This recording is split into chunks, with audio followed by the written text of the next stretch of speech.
کی صرف ایک صورت ہے، اور وہ یہ کہ تم میری بیٹی سے شادی کر لو، جو زبان، کان، ہاتھ اور پاؤں سے معذور ہے۔ گویا ایک زندہ لاش سے شادی جرم سے نجات کا ذریعہ قرار پائی۔ مجرم نے ایک لمحے زمین پر نظریں گاڑے سوچا کہ خالق کی اس مخلوق کی خدمت سے میری آخرت سنور جائے گی۔ اگر آپ نے ابھی تک ہمارا چینل سبسکرائب نہیں کیا تو سبسکرائب کر لیجئے، بیل آئکن کو پریس کر دیجئے، ویڈیو کو لائک اور شیئر ضرور کر دیا کیجئے۔ اللہم صلی علی محمد وعلی آل محمد کما صلیت علی ابراہیم وعلی آل ابراہیم انک حمید مجید۔ اللہم بارک علی محمد وعلی آل محمد کما بارکت علی ابراہیم وعلی آل ابراہیم انک حمید مجید۔ اللہ تعالی کا ایک فرما بردار بندہ کسی سفر پر تھا۔ پیدل چلتے چلتے راستے میں بہتے ایک ندی نالے کو پار کرنے لگے تو پیاس بجھانے کے لیے کنارے پر بیٹھ گئے۔ دیکھا تو ایک سیب بہتا ہوا آ رہا تھا۔ انہوں نے وہ اٹھا لیا اور کھا لیا، مگر فوراً ہی ضمیر نے آواز لگا دی کہ کسی کا سیب بلا اجازت کیوں کھایا؟ جاؤ اور سیب کے مالک سے معافی مانگو۔ اللہ کا یہ بندہ ضمیر کی آواز سنتے ہی ندی کے کنارے چلنے لگا کہ جدھر سے سیب آیا ہے یقیناً اس کا مالک ادھر ہی ہوگا۔ تھوڑی ہی دور گیا تھا کہ ایک باغ نظر آیا۔ سیب کے پودے ندی کے اوپر جھکے ہوئے تھے، جن کا سیب ندی میں گرا تھا۔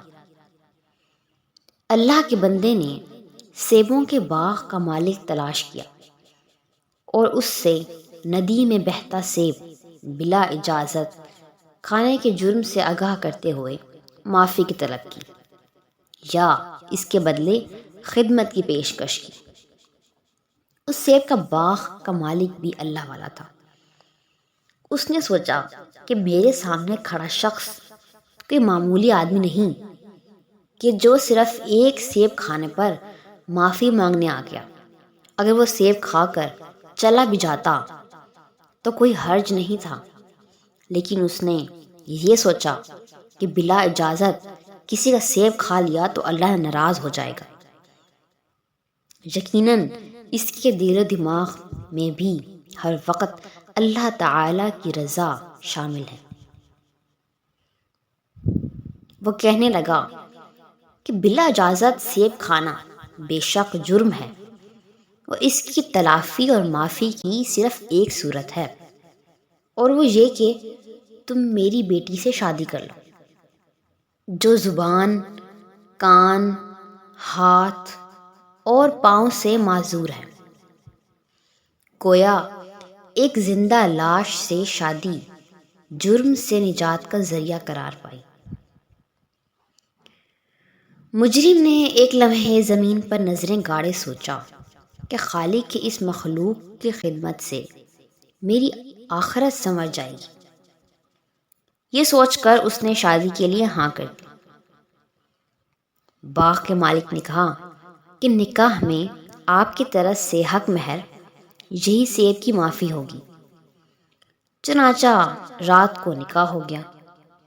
اگلی صبح دلہن ڈولی میں بٹھا کر داماد کے ساتھ اس کے گھر روانہ کر دیا۔ جب وہ اللہ کا بندہ اپنے گھر پہنچا تو والدین حیران رہ گئے کہ یہ گیا کس کام سے تھا اور کر کے کیا آ گیا۔ خوشی خوشی دلہن کو ڈولی سے کمرے میں لا بٹھایا۔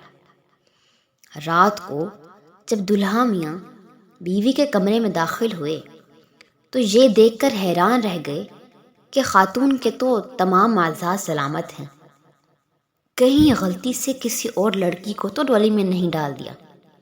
فوراً واپس پلٹے تو دلہن نے آواز دیتے بلا کر پاس بٹھایا اور اپنے اپاہج ہونے کی یوں وضاحت کی: میرے والد صاحب نے جس معذوری کا ذکر کیا تھا اس کی تفصیل یہ ہے کہ میری زبان نے آج تک اللہ تعالیٰ اور اس کے رسول صلی اللہ علیہ وسلم کی نافرمانی میں ایک لفظ بھی نہیں بولا، لہٰذا اس لحاظ سے میرے والد صاحب نے گونگا کہا، اور کانوں نے کوئی لفظ نہیں سنا۔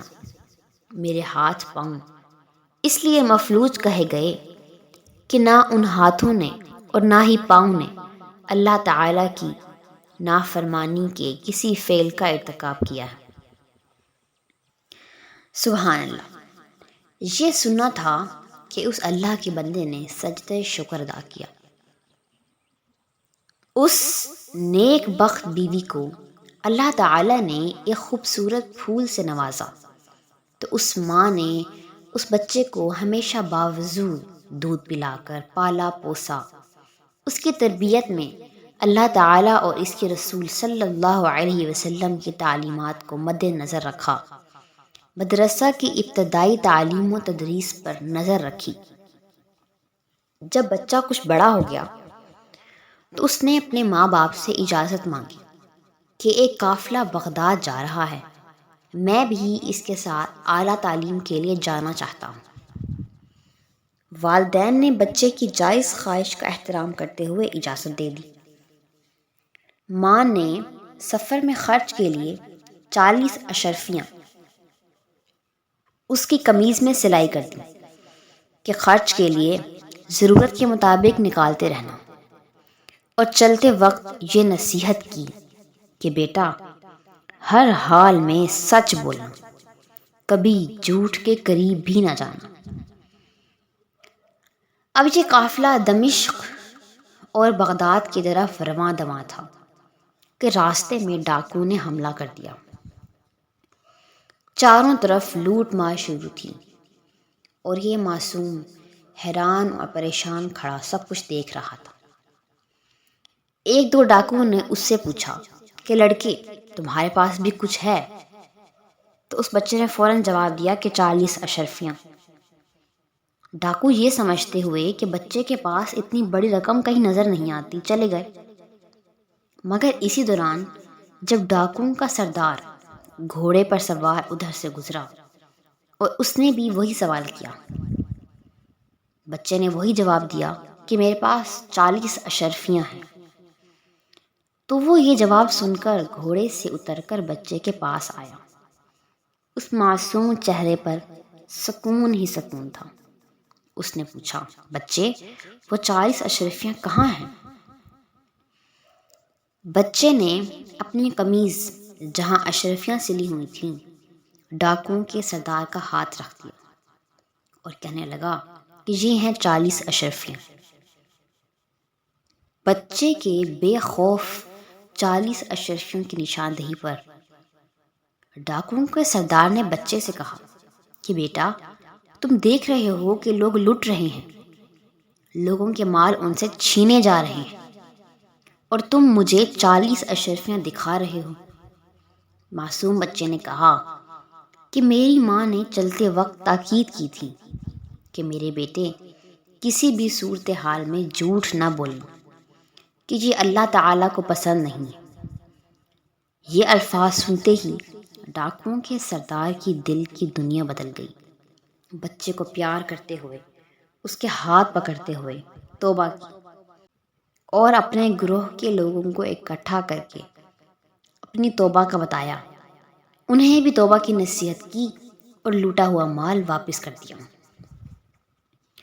یہ بچہ کوئی اور نہیں، مستقبل کے ولی اللہ شیخ عبد القادر جیلانی رحمۃ اللہ علیہ تھے، اور اس پورے قصے میں میاں اور بیوی حضرت عبد القادر جیلانی رحمۃ اللہ علیہ کے ماں باپ تھے۔